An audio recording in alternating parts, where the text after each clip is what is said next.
permanent policy max out savings in tax advantage retirement accounts.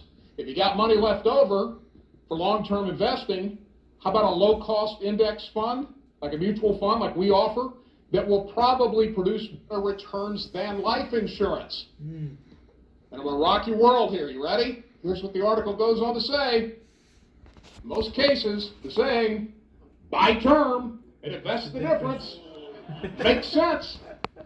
Guys, the industry's catching on. Over 40 years ago, our company championed that statement. Art Williams, buy term, invest the difference. They're just now kind of catching on. So this might be a good idea to look at. Guys, we do what's right 100% of the time. You guys can feel good about that. So the Journal of Marriage and Family, as we wrap up here, had a little story about the marriage rate being down.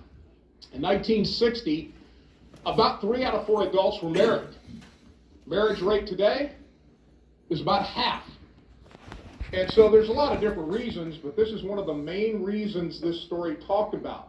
One of the main reasons the marriage rate is down is due to the shortage of economically attractive men. All right, let me help you out. It means you're broke. Hey guys, you broke, ain't no love. Okay? You better come up with some money. Okay? Happy wife, happy life. You better figure out how to get some of that moolah. You gotta keep her happy. Otherwise, you're probably headed for DIVORCE. I got behind this car the other day. It's here in Baton Rouge. I don't know if you can read it, but it's got license plate says she gone. But she probably got the last laugh, because who got the Porsche? Who got the Porsche? Was his. Ooh. All right, guys, let's roll on with the Monday Morning Managers Meeting. Let's give it up for our head coach, Bill Whittle. Great job. Great job. Great job. Great job. Okay, this is going to be for me a practice of frustration. So, and it's funny because as we've been working through this, I thought with all good intention I'd be able to wrap this thing up today to kind of get it moving on. But at the same point in time, I want to make sure that we don't take what we did at that RVP meeting and just say, okay, but that was great. We took a nice warm shower. Now we're back out getting dirty and muddy, okay? And so I just think this is important that we take this stuff, we implement this stuff, because if you were at that RVP meeting, the objective of the RVP was not to bring information, but was to bring change, okay? And the objective of information without implementation means nothing. Action supersedes everything. It doesn't make any difference how much knowledge you have, but if it doesn't change your behavior, then really you didn't learn anything. You might have heard it, but you really didn't learn anything. So when we talk about lessons learned, change made, then part of that is on your day planner is where you look at the site, the part where it says self-improvement, and that self-improvement should be geared toward things that have been brought to your awareness. That's the purpose of a red flag partner, a mentor, a coach, is to bring to your awareness what changes need to be made in your life and in your business. And then just like this morning, flashing up here the numbers for the competition. Well, I kept writing in my notes, like Lou Holt said, one of the jobs of a coach is to teach your people, number one, how to compete. So I was thinking, okay, but if you're, as a leader, if you're not competitive, you're not competing yourself, then it's going to teach other people how to compete, because then you're back to the adage, do as I say, not as I do, and that's not proper leadership, okay? So if you look at, this week, 2 weeks coming up from now, Alabama will play LSU. Alabama's number 1 in one poll, LSU's number 2. In the other poll, LSU's number 1, Alabama's number 2. But either way, would you assume that those two coaches are highly competitive? You would assume it. So as a result of that, what do they attract? Highly competitive players, okay? And that's what those two programs have built, highly competitive teams. And now they've taken the second step that Holt's talked about, teach your people how to win.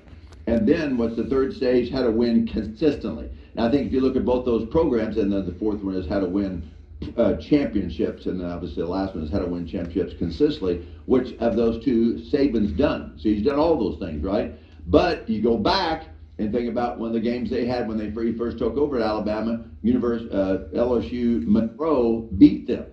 But Saban wasn't concerned, he was, with that one game, but what was he doing? He was teaching them, we're going to compete, and we're going to win, and we're going to win championships, and we're going to win them consistent. Does that make sense? But there was a process of him teaching that stuff, and part of it was, we got to learn how to compete, and those kids thought, just because they were Alabama, is right with me, you follow my direction on this, they were Alabama, they got the big A on their thing, they're going to walk into University of Monroe, and everybody's going to be intimidated. But that's not what competitors think. They don't ever feel entitled to a victory or entitled to a championship, just like you shouldn't feel entitled to success or to wealth or whatever it is. And if you do, then what the great coaches are trying to teach you is, you're probably never going to build a championship team because it's not habitual. It's just something that if it doesn't come easy, doesn't come natural, you're probably not going to do it if that's not what it means to be competitive. Is everybody with me on that? So I think a lot of things, sweetheart, I appreciate that, but I think a lot of those things we can learn through sports, through competition. But my point is, with this material, when we had that emergency RVP meeting, was to get everybody aware that we can start competing. Is everybody with me on that? And to do that, you can't win competition. Remember the Gideon principle? If you got 32,000 people, he said, get them all together and tell them about the war we're fixing to be involved with, the fight, the battle. And he said, if anybody trembles, you can't win with them, send them home. And how many went home? 22,000. So now we're left with 10,000 to fight a battle that the odds were already against him, even with 32,000. But if you had 22,000 people thinking, and if they're thinking loss, they're probably what? Talking law. So therefore, they're probably going to run the battle starts. And I think about 22,000 cowards running. Everybody got me on that? And then I love what Trump said yesterday about that scumbag from that they killed. And how did he die? He died a what? A coward. I mean, I love somebody who will say that, like a punk. He ran to the end of the tunnel with 3 of his children in him and designated a bomb, killed all 3 of his children because he had a bomb vest around him, and took himself out. But he said he was basically crying and weeping and everything else when they killed him, or he killed himself. Does that make sense? He was a coward, okay? Well, what was Gideon saying? If God telling Gideon, if you got cowards and it's going through your camp, we can't win, we can't win, we can't win, we can't win. Guess what? You ain't going to win. Does that make sense? Okay. So that was our call. Then he said what? Now take that 10,000, march down the water, and if they lay their sword down, lay their shield down, and they get down there and lap up the water with both hands, what they say? What's he saying? You're not going to win with these people. They'd rather have a comfort than victory. You can't win with those people. Is everybody with me? That's what coaches do when they start putting through kids through camps, and you look at these movies or Rocky movies, stuff like that. And even though those are silly type of examples, guys, that's how life really is. If you're not prepared to get out there and get dirty, lay your sword down, lay your shield down. I mean, if you're going to lay your sword down and lay your shield down, if you're going to stay home at nighttime in the confines of your home and not get out there and fight for your family, that's what I'm saying. You can't win with these people. And that same attitude, mindset goes through the camp. And if everybody in practice is thinking, pretty boy, practice.